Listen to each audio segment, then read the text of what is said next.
ಎಲ್ಲ ಜಾತಿ ವರ್ಗದವರು ಸೇರುವ ಪುಣ್ಯಕ್ಷೇತ್ರವಿದು.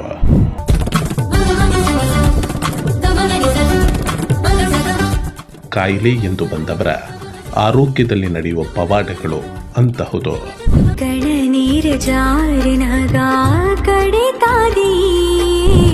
ಸಂತಾನವಿಲ್ಲ ಎಂದು ಬಂದವರ ಜೀವನದಲ್ಲಿ ನಡೆಯುತ್ತದೆ ಚಮತ್ಕಾರಗಳು.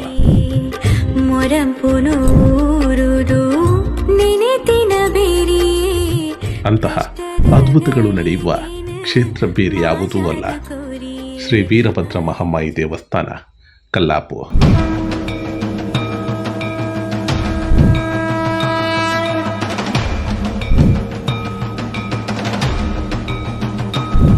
ತಾರೀಖು 26/2/2024ರಿಂದ 2/3/2024 ವಾರ್ಷಿಕ ಜಾತ್ರಾ ಮಹೋತ್ಸವ ಮತ್ತು ಮಾರಿಪೂಜೆ ಮಹೋತ್ಸವ. ಸರ್ವರಿಗೂ ಆದರದ ಸ್ವಾಗತ.